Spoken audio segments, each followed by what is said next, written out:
But I didn't have the epiphany moment. I had the transition. I had all these different seeds planted, and this thing that was sitting down here that just didn't feel right. Right. I always say at its core for me, the idea of eating other animals just isn't really appetizing. It just isn't my thing. When I was exposed to fishing as a kid, it didn't feel right. When I was exposed to hunting as a kid, I had no interest. Like, I just don't have any interest hurting or taking other lives unless I'm being paid to, of course, in the wrestling ring. Completely different. I'm not trying to injure them, or I'm just trying to beat them. That's all. Yeah, that's all. After the competition's done, I'd gladly buy them a veggie burger. So I think I came to this point where I did some traveling. I was posed a few questions that made me think some more. I remember we were driving through Texas, and of course in Texas you're bound to come across one of these huge factory farming facilities, and it was the first time I ever seen it. And let me tell you, it was nothing like my grandma and grandpa's farm. Right. I was feeding grass to the cow. Right. And this is where I started putting the connection of like where this food's really coming from and what is it really doing. And it's just, so the more information I got, I got interested and I started learning more. And then I started wrestling. So now I had to go from, I grew up an athlete who, when I went to college, lived off of Domino's and Arby's and $4 all you can drink and the cafeteria food, which my favorite dish was their greasy chili spooned on top of grilled cheese sandwiches. I'm telling you, this is what I was eating. It was delicious. Right? Peak physical condition. Peak physical condition, right? That's what I'm paying them to feed me. They wouldn't feed me bad stuff in the cafeteria at college. They're here to educate and help me. Never. So getting off of that, I got to get in shape. I'm be a professional wrestler. I got to put some size on. I got to put some muscle on. So I need to eat chicken. Yeah, lots of it. Poor. Protein. I'm giving plasma twice a week to, help pay my dues and giving plasma twice a week. Google that one. Google that one. Boys and girls. $55 to give plasma twice a week. Living on my buddy's couch. Now guys set up a GoFundMe to pay for I want to be a wrestler. GoFundMe. Oh, go give plasma. How about that? So fantastic. So I'm buying like the cheapest bag of chicken breasts you can get, which mind you does not come from one chicken. That is pressed from like tens of thousands of chickens together. So just don't think that's like the breast of one chicken you're eating. So I'm cooking these all up to pre-make them one day, and I thought them all out and I'm making them. I'm just looking at this, and this is the smell and the look and the dots and the reality, and I can't do it anymore. No. I'm done. No. And so I transitioned, which I think now, and it's not the end of the journey, but for me it was the beginning of mine, and this is where I try to teach people. I went right to the mock meats, right? I went to, I can have these fake meat breakfast sausages and hot dogs, and it's got protein, and it was a start. Now, eventually I learned when I started learning more about food awareness and reading ingredients that as you read these ingredients, you realize, this stuff isn't very good for me either. Right. And so, but it's a starting point. And you realize that you don't go from eating all these things you love because you were programmed to love them. Sure. Because we love flavors. We don't love meat. It's flavors. Right. I love A1 steak sauce. Right. I put that in portobello, I'm good. The Big Mac, the beef patty is the least important ingredient. It's the special sauce, lettuce, cheese, and pickle onion, all the rest of the stuff that when you put that combination of flavors together, it's just like barbecue. The man knows his jingles. Yeah, right. Yeah. Hey, try ordering a Big Mac at McDonald's in America without the beef patty. It's been easier to do in broken Japanese in Japan than any time I've tried it over here. Wow. They can't comprehend why you would want to buy a Big Mac without the beef patty. Hold the cheese too. Yeah, this is when I was vegetarian. Gotcha. Right before I made. Yeah, but I used to when I was vegetarian in Japan. I learned how to order Big Mac without no niku, no meat, tomato instead, and had no issue. And I tried over it here in my native tongue, and they just, wait, what? Huh? Wait a minute, you don't want no beef? wait, so you want tomato? You don't want no beef? Oh, that's gonna be more expensive. No. Well, that's just. A lot of times it is. When I moved to Philadelphia to start working for Ring of Honor, when I was apartment hunting, one of the deciding factors in the place I got was, the gym is right there, my bank is right there, and Taco Bell is right there. Because the 7-layer burritos were my thing. Bro, as a vegetarian. I know that call. Right? I know that call. Now, you'd have to pay me a lot to probably drive into a Taco Bell and order something, Couldn't right? pay me enough. Could not You pay could not me pay me enough. enough. You know, well, you could. Let's be honest. You could pay me enough to eat some Taco Bell, That's all you but do. it'd be a lot. But yeah, man, that was.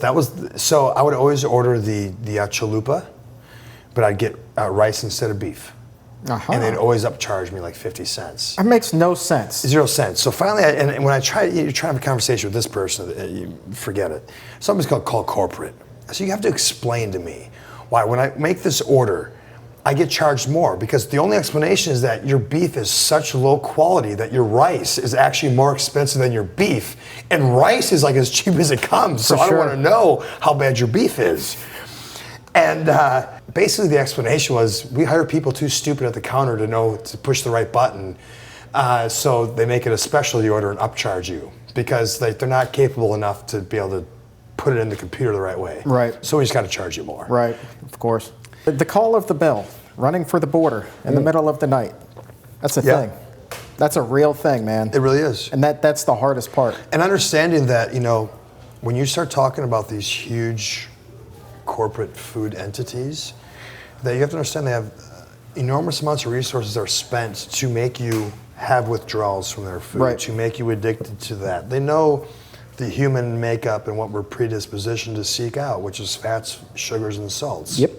They prey on that, and they offer that, supersize you.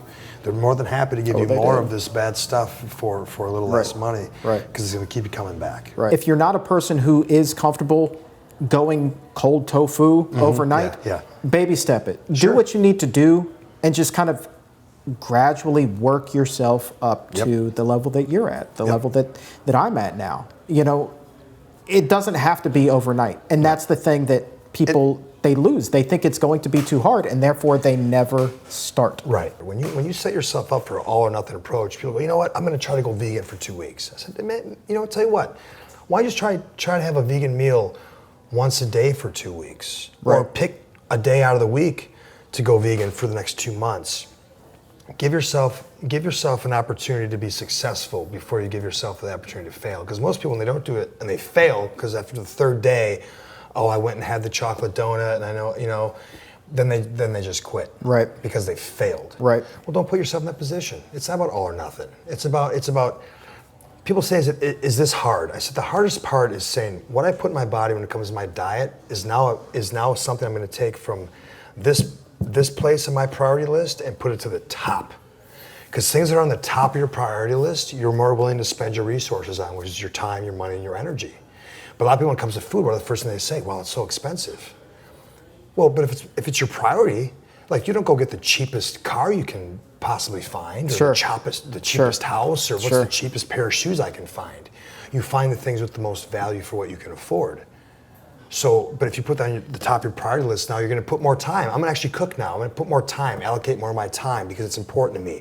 I'm going to prepare when I go on the road and pack some stuff so I don't put myself in a position to have to go eat Taco Bell at 1 a.m. Right. It's a priority. I always have something healthy on me, because you just don't know, man. You're going to need it, and you don't want to get stuck. You don't want to have to be in that vending machine trap. Again, airport travel. Right. I can bring a protein bar or a snack with me that's going to cost me $2 or $3 to buy. That's going to cost me $7 or $8 once I get there. Right. We talked about places you can go to kind of rob Peter to pay Paul when it comes to staying on a budget. I go to Big Lots to find food, which people, Big Lots, yeah, because I find a lot of good quality organic, plant-based things there that sometimes are half the price. I recommend anybody who's watching this or listening to this now, head over to the Exam Room podcast page, or pcrm.org/exam room. Look for our podcast that was called Vegan on a Budget. We did that show, and she showed how you could fill up an entire cart with groceries, feed 2 people for an entire week for less than $45. Rice, lentils, Oh, absolutely. chickpeas. Those things are really inexpensive, and even more so when you buy them in bulk and you're willing to prepare them yourself, as opposed to taking them from a can. Right. Because really we've set a society up where you can't afford to live really on one income anymore. So we've had to sacrifice something, and for some reason it's been our food, right? Well, it's convenient for the business model of making money on sick people that we compromise their health with food, because we got them working so much to afford to buy things like healthcare.